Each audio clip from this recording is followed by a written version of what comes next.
Bonjour à tous et bienvenue sur Reds League. Bon les gars, on va débriefer le match entre Liverpool et Fulham. Pas mal de choses à dire dans ce match-là, on va voir tout ça dans cette vidéo. Mais avant ça, générique.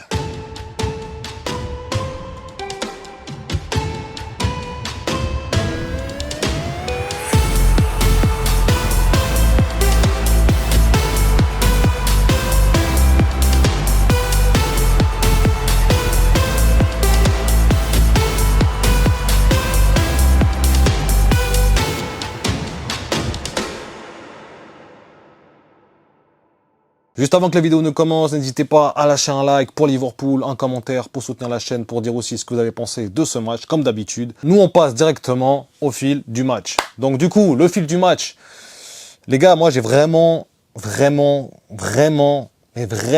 été sous tension, mais pas dans le bon sens du terme, tu vois. Des fois, tu es sous tension et, je sais pas, t'as un truc qui se passe, c'est une tension un peu joviale, tu vois, quand tu mènes au score, comme un peu le match contre Newcastle, tu sais, t'es sous tension, mais t'as juste envie que ça finisse.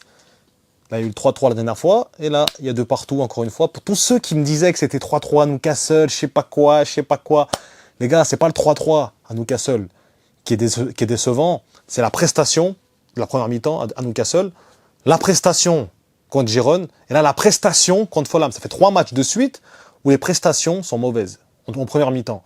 Parce qu'on va revenir, la deuxième mi-temps, j'ai beaucoup apprécié la deuxième mi-temps de Liverpool, surtout vers la 80e minute. J'avais vraiment l'impression qu'on pouvait gagner ce match à ce moment-là.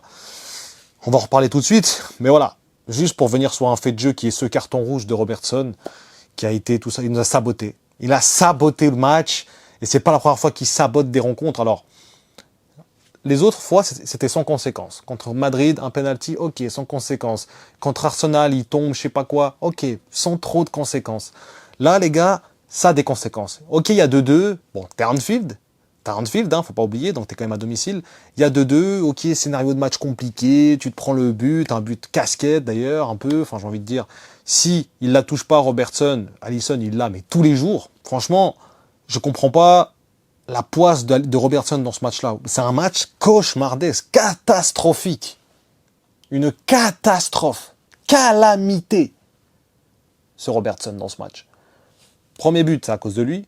Alors, c'est pas que à cause de lui, parce qu'il dévie le ballon. Tu vois, si maintenant tu vois que ça, tu dis, bon, ça peut arriver, c'est un joueur de foot, il peut faire des erreurs, il peut être là au mauvais moment, au mauvais endroit, c'est pas un problème. Le problème, c'est qu'il y a beaucoup trop de faits de jeu contre Robertson dans ce match-là.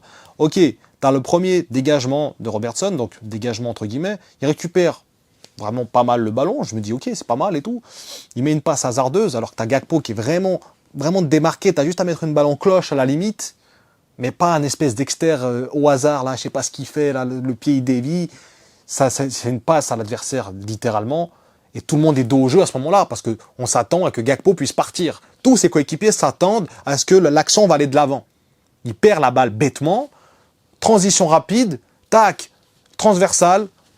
Et c'est qui est sur la photo encore? C'est Robertson, il est revenu défendre, il arrive encore à mettre le ballon au fond, parce que je suis persuadé qu'elle ne rentre pas. Si Robertson ne la touche pas, la balle, il est à bout de course, il la prend du bout du pied, Robertson est dessus tous les jours, elle est à mi-hauteur, elle n'est pas compliquée, elle n'est pas puissante. Donc c'est Robertson qui fausse complètement Alisson. Hein. Donc déjà, tu dis, bon, ok, Robertson, début de match, compliqué. En plus, je sais pas pourquoi il stresse tout seul, il sabote tout seul le match, alors qu'on est tranquille. Je veux dire, on n'a pas besoin de se précipiter, c'est le début de match, etc. Et après, le carton rouge arrive. Le carton rouge arrive. Et là, les gars, je me dis, mais c'est pas possible. C'est quoi ce contrôle? Avec un contrôle de balle, ça nous coûte 2 points aujourd'hui.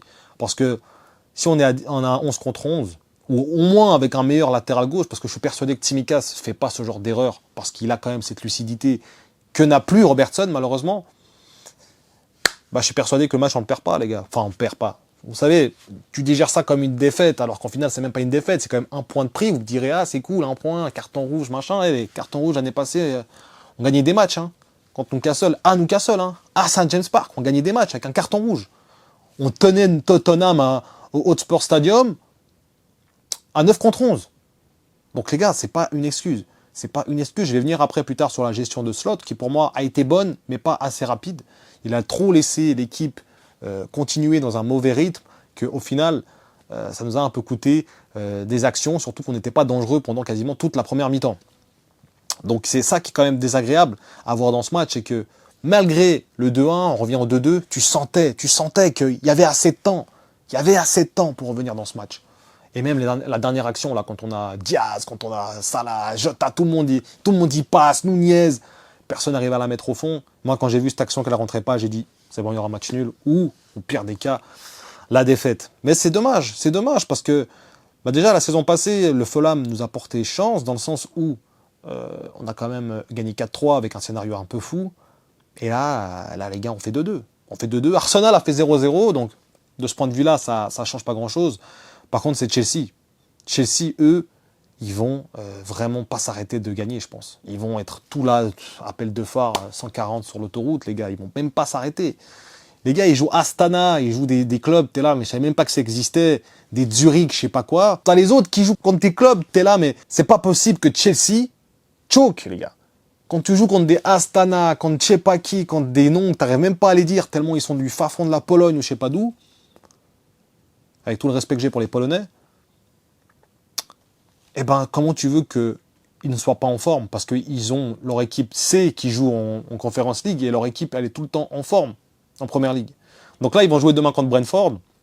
J'espère un match nul, mais je pense qu'ils vont gagner, qu'ils seront du coup à 2 points de Liverpool. Donc on a un match en retard, mais moi je compte pas ce match en retard. Ce match en retard, il faut le voir comme si c'était une défaite.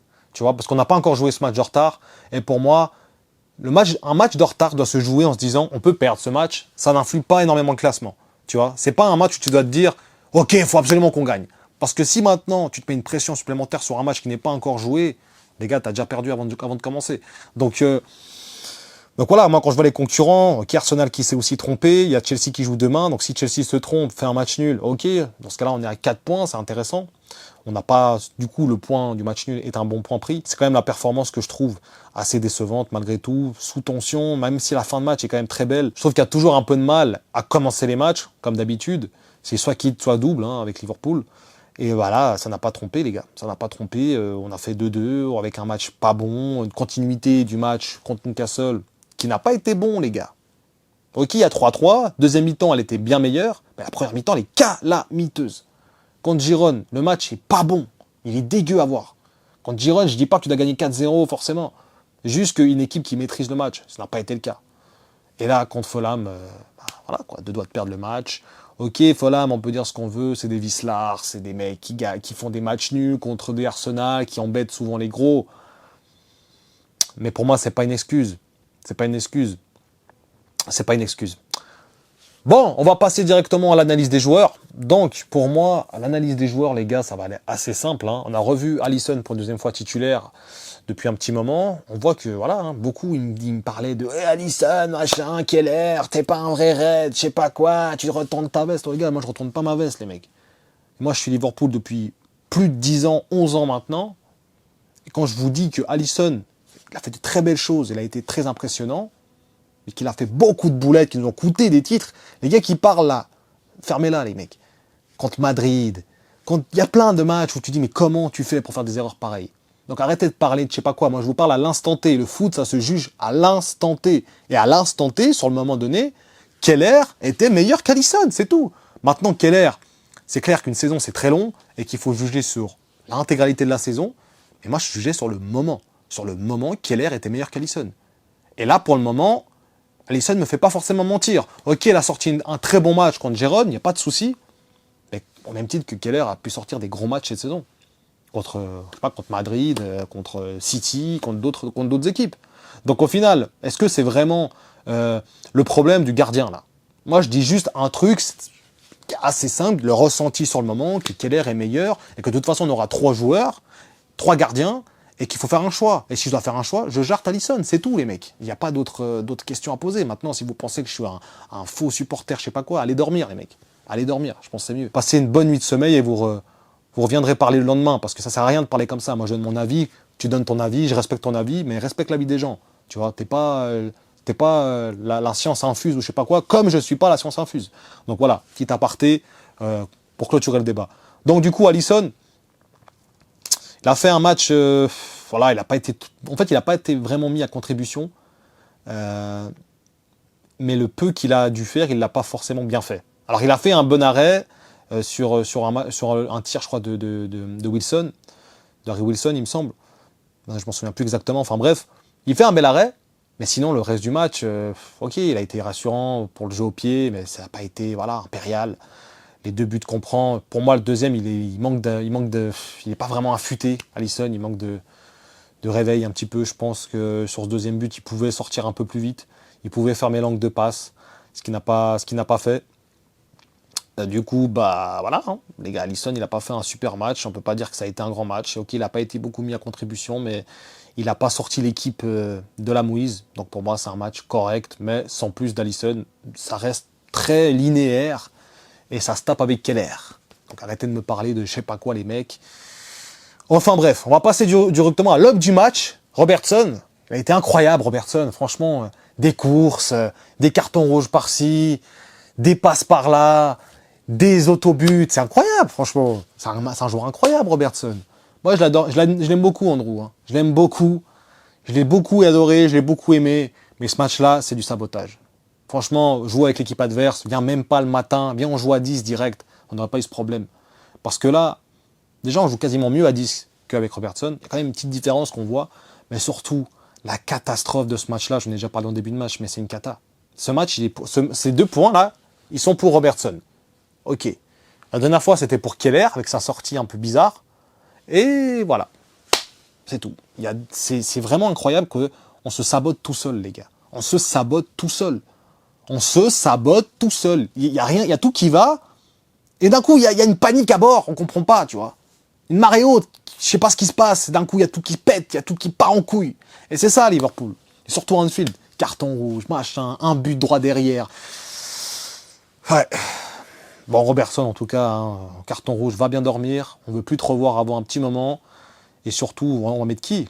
On va mettre qui? Alors, Konaté va sûrement revenir avant. Dieu merci. Mais on va mettre qui? Joe Gomez à gauche. Le gars, il dédouble, il sert à rien. Il fait beaucoup d'efforts, il sert à rien. On va en parler maintenant de Joe Gomez. Ok, il fait plein de trucs bons et tout, mais dans les efforts. Mais est-ce que l'effort suffit au réconfort? Je pense pas.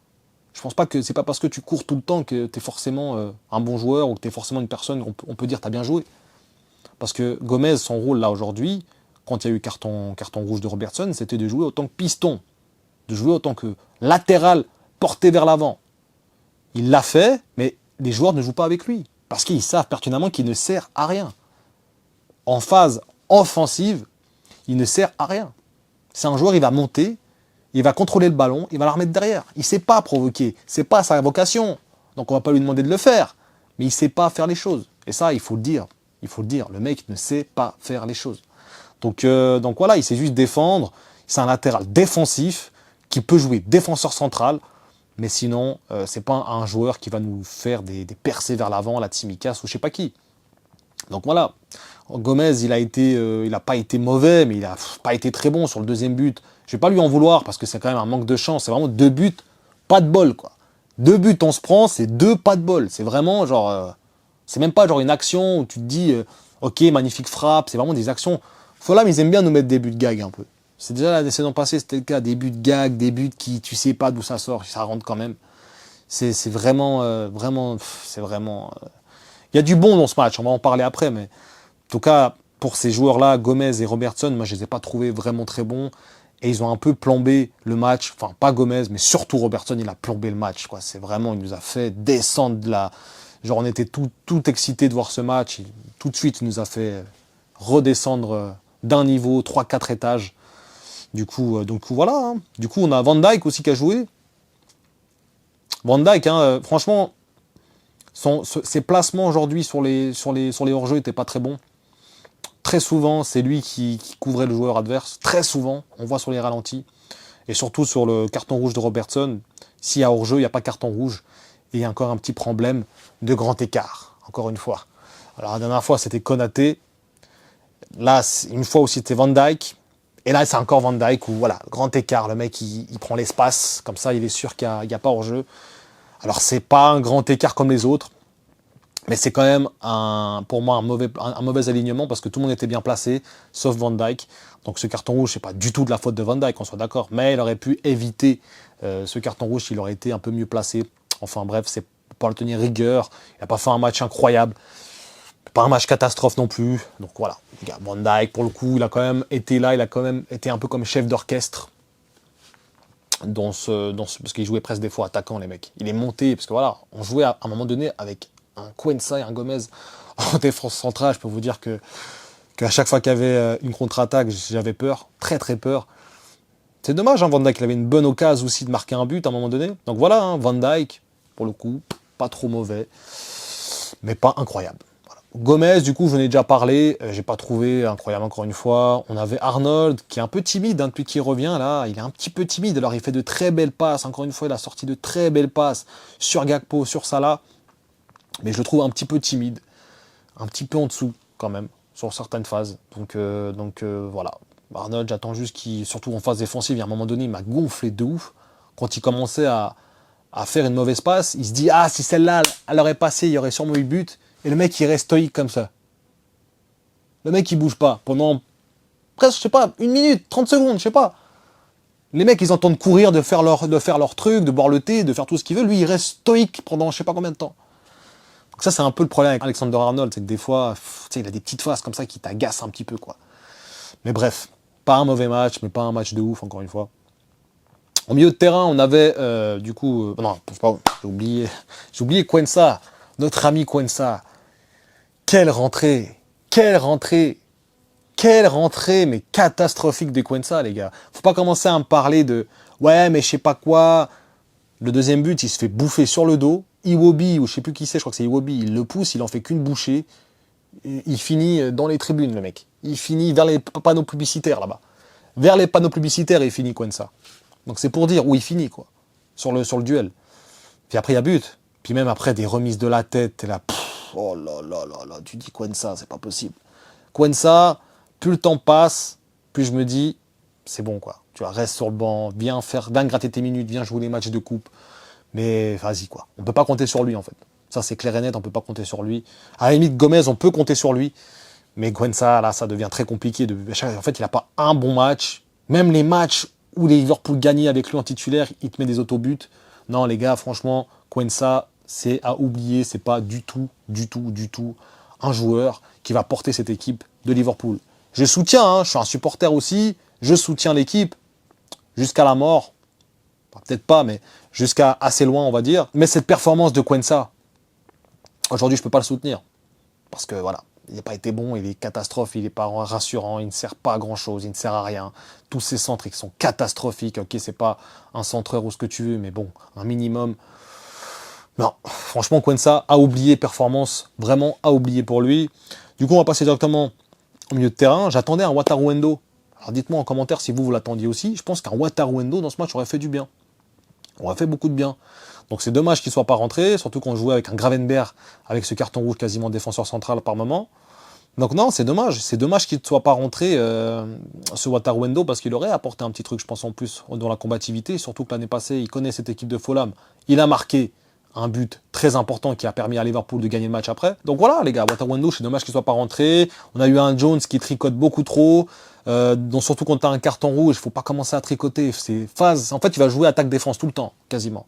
Tu auras très peu de phases de possession. Alors Liverpool en a eu beaucoup parce que forcément Fulham gagnait le match. Tranquille, ils se disent on va sortir, ils sont un de moins à droite, tranquille, enfin à gauche, tranquille, on n'aura pas de problème. Et puis bah tranquille, ils ont fait leur jeu, hein, la Fulham, les gars, ils vont pas attaquer comme des malades, hein, de toute façon. Donc forcément on aura la possession. Mais le truc c'est qu'il tricote trop, Jones. Il tricote trop, il est trop, faut y aller.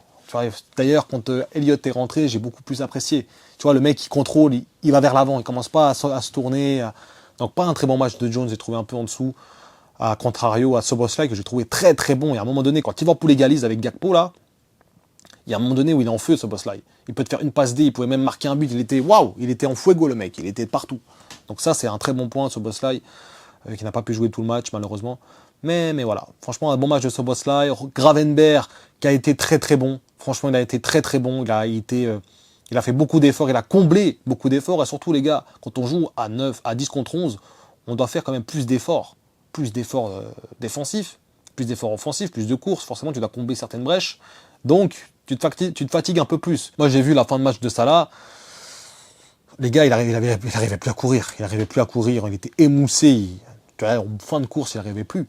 Il n'arrivait plus. Donc voilà. Un petit aparté, Mais sinon, Gravenberch, il a fait un bon match. Franchement, c'était sérieux. Elliott, j'ai beaucoup aimé son entrée. Il aurait pu marquer un magnifique but.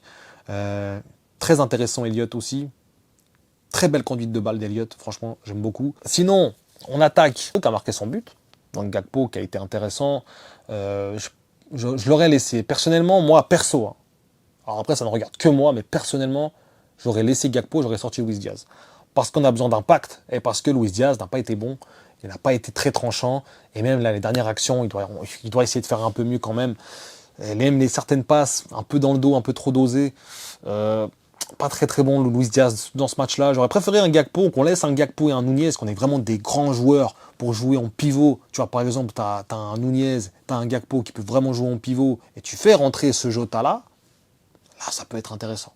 Enfin bref, Gakpo, assez bon match. Il aurait peut-être pu performer davantage, mais ce n'a pas été le cas. Mais bon match de Gakpo quand même. On avait du coup en pointe, on avait Gakpo, on avait à gauche Luis Diaz, j'en ai déjà parlé, il n'a pas fait un très bon match. On avait Salah, du coup, à droite, qui a fait un assez bon match. Encore une fois, sur la feuille de match. Il n'y a pas un match cette saison où Salah n'est pas sur la feuille de match en Première Ligue. C'est incroyable. Tous les matchs, du début jusqu'à maintenant, tu verras un Salah sur la feuille de match. Donc ça, c'est quand même impressionnant, c'est incroyable. Franchement, c'est impressionnant. Le seul match, forcément, c'est contre Nottingham, parce qu'il y a eu 0-1 pour Nottingham. Mais sinon, tu auras toujours Salah sur la feuille de match. Et ça fait vraiment plaisir, parce que malgré tout, il est toujours là. Il vient donner sa passe, il vient marquer, il vient faire un truc. Et là, il aurait pu marquer aujourd'hui. Il a manqué de spontanéité. En fait, il s'est trompé de but, les gars. Il a shooté les couilles à Iwobi. Il s'est trompé de but, mec. C'est pas là qu'il fallait shooter, mec. Il fallait rentrer, il fallait que ça rentre, il fallait que ça soit tranchant. Prendre trop de temps à contrôler des fois le ballon devant la surface. Il manquait un petit peu de spontanéité, Salah, dans ce match. Mais sinon, c'était assez bon. Et en fin de match, il était complètement émoussé. Sinon, pour moi, le game changer dans ce match-là, c'est Jota, les gars. Purée. L'entrée de Jota, les gars. Oh là là, Jota. Tu vois qu'il nous a manqué, ce gars. Hein. Parce que moi, j'avais oublié que Liverpool pouvait jouer comme ça, ou qu'un joueur pouvait être comme ça bon, en fait. J'avais oublié, parce qu'on avait l'habitude de jouer avec Darwin Nunez.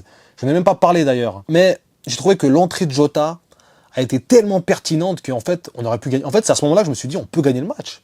Quand il y a eu le 2-2, après, il y a encore 9 minutes de temps additionnel. Tu dis, là, tout est pour nous, on gagne le match, allez. Victoire à l'arraché, magnifique. Ça n'a pas été le cas, on avait l'action à la 92e minute. Ça devait rentrer. C'est pas rentré, après c'est un peu tricoté, puis tu connais quoi, ça se balançait, le gardien qui perd du temps, après t'as des touches qui prennent 20 ans à être jouées, puis après voilà, le match il s'éteint gentiment. Mais bon voilà, sinon Jota, très bon match, très belle rentrée, j'ai hâte de le voir titulaire pour le prochain match. Finis-moi du Darwin Nunez, laisse-moi Gakpo sur le banc, laisse rentrer chez les joueurs au fur et à mesure des matchs. Un Gakpo, tu peux le faire tourner avec un Diaz, pourquoi pas, mais Nunez, tu me le laisses sur le banc, Et Nunez, il est seulement bon. Et là, je vais dire un truc qui est véridique, les mecs. Nunez, il est seulement bon quand l'équipe, elle gagne et qu'il doit rentrer pour faire des efforts défensifs, du pressing et pour conserver un peu le ballon. Il est bon. Pour conserver le ballon, il n'y a pas de problème. Pour le garder dans ses pieds pendant 1 heure, il n'y a pas de problème. Il est très bon, Darwin Nunez, pour ça. Il est excellent, même. Il est excellentissime pour garder le ballon pour rien. Il est incroyable. Encore une fois, on l'a vu aujourd'hui. Il est tout seul dans son côté gauche. Il est là, il tricote pendant 1 heure. La balle, on dirait qu'il va rouler dessus, il va tomber. Il est très bon pour ça, pour conserver le ballon. Ok, il fait une passe d'ess aujourd'hui. Mais désolé, excusez-moi du peu, c'est quand même Jota qui fait tout le boulot. Même si la passe n'est pas mauvaise, mais bon voilà, je ne vais pas mettre ce crédit-là à Darwin Nunez. Il est beaucoup sur les feuilles de match, Darwin Nunez d'ailleurs. Hein. C'est assez intéressant de voir qu'il marque, pas beaucoup, il marque, plus ou moins, et il fait des passes d'ess, mais que dans le jeu, il soit autant critiquable, c'est quand même pas, voilà, ça sort pas de nulle part, quoi. C'est qu'on voit, on n'est pas tous fous, on voit aussi, et on voit que la plupart des trucs ou des passes qu'il peut faire, c'est souvent le joueur à qui il fait la passe qui fait la différence lui. C'est pas Nunez qui fait une passe incroyable dans le dos de la défense, ou une passe incroyable entre le jeu, entre les lignes, l'extérieur du pied, ou je sais pas quoi. C'est très rarement le cas. Donc voilà, Nunez dans ce match-là, je l'ai trouvé vraiment en dessous. Il est rentré, il a apporté un truc, de l'énergie, mais c'est... Voilà, encore une fois, les gars, on va pas parler d'un joueur pour de l'énergie. Moi aussi, j'en ai de l'énergie, je peux courir aussi partout, il n'y a pas de problème, hein, j'en ai assez mon cardio. Il n'y a pas de problème pour ça, mais c'est pas ça qu'on me demande. On te demande de marquer des buts, de contribuer à des victoires collectives. On te demande pas de courir, ou bien de presser, ou je sais pas quoi, là. Comme je dis, les gars, pour moi, Nunez, il faut le rentrer en fin de match. Quand on gagne les matchs, tu vas rentrer à la 80e minute, quand il y a 2-1, là, Nunez, il peut te faire un truc, il peut conserver le ballon, il peut faire des trucs intéressants, il peut fatiguer les défenses, tu peux ne pas être tranquille. Mais titulaire ou le faire rentrer à l'heure de jeu, on l'a vu aujourd'hui, c'est pas bon, les gars. Franchement, Nunez, on en attend beaucoup, beaucoup, beaucoup plus. On va parler directement de Arne Slot. Alors, Arne Slot, à la différence, parce que là, on va faire une petite comparaison avec Klopp, vite fait. Arne Slot, j'ai l'impression qu'il a plus de mal, après, bon, c'est un peu normal, c'est sa première saison aussi, qu'il a plus de mal à gérer une équipe un peu décimée que, par exemple, Klopp. Klopp, on pouvait avoir Elliott en défenseur droite, on pouvait avoir n'importe qui à n'importe quel poste. Tu sentais que l'équipe, voilà, ils se battaient, ils avaient la haine. Moi, je m'en souviens de ça, des matchs de l'année passée contre Luton ou quoi, on est décimé, il n'y a plus personne, il n'y a plus Salah, il n'y a plus rien, t'as Gakpo, t'as même plus Diaz, t'as plus personne, quoi.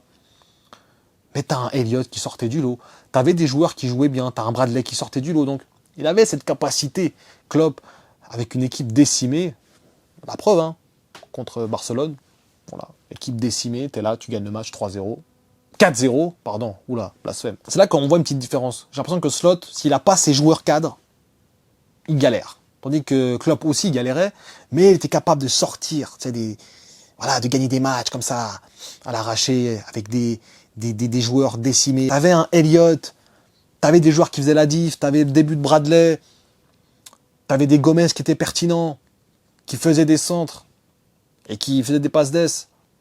Donc j'ai l'impression qu'à la différence, Klopp arrivait mieux à gérer les équipes, son équipe, qui était en difficulté par rapport au nombre de joueurs absents. Parce que là, on a Konaté et Bradley, les gars. Hein, c'est pas qu'on a... Tout le monde est revenu. On n'a pas vu un Federico Chiesa. C'est dommage, j'aurais vraiment voulu le voir ce soir-là. Mais ça n'a pas été le cas. Et c'est tout, en fait.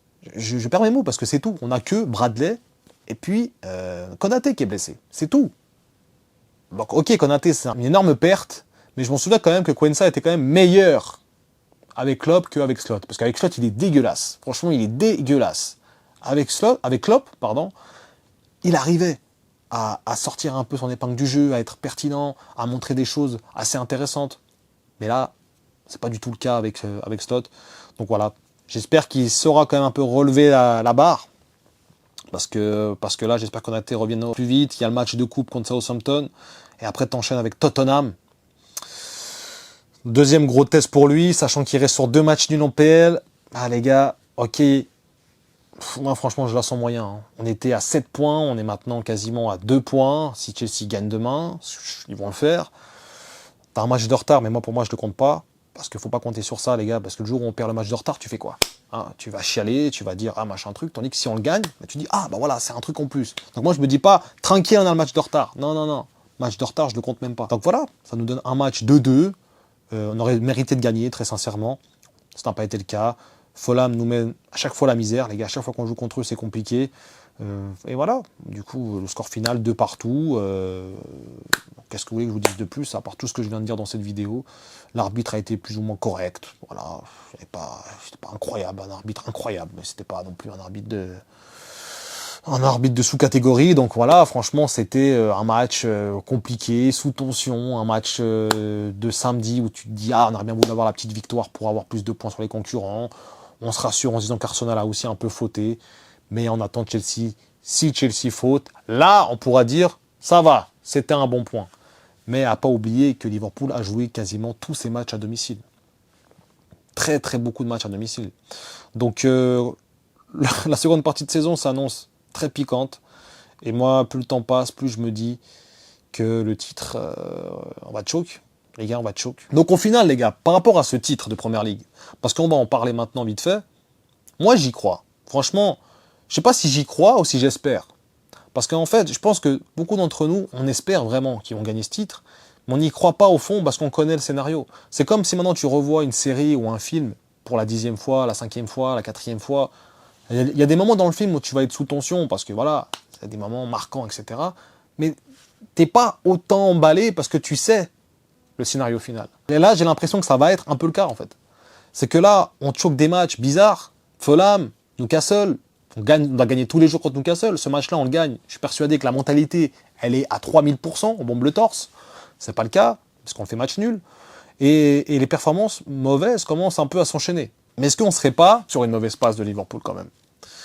Je ne sais pas. Après, je ne veux pas crier au scandale, hein. On est à 2 matchs nuls, c'est pas la mort, mais c'est quand même compliqué à digérer, quoi. C'est quand même compliqué. Jusqu'à maintenant, les matchs nuls, on n'en a quasiment pas eu. On en a eu un contre Arsenal. Et là, ça fait un contre Newcastle et directement un contre Fulham à domicile. Scénario, catastrophe, carton rouge, tout ce que tu veux, d'accord. Mais l'année passée, tu gagnais des matchs avec des cartons rouges. Et c'est pas forcément une excuse, même si le carton rouge, forcément, penche sur la balance. Mais voilà. Juste cette question-là, les gars. Pour le titre, est-ce que on y croit vraiment ou est-ce qu'on espère? Voilà. Je vous laisse sur ça, les gars. Donc voilà, les amis, la vidéo arrive à son terme. J'espère qu'elle vous aura plu. N'hésitez pas à lâcher un like, un commentaire, encore une fois, pour soutenir la chaîne. Nous, on se retrouve pour le match de coupe, Inch'Allah, contre Southampton. D'ici là, prenez soin de vous. Et surtout, n'oubliez pas...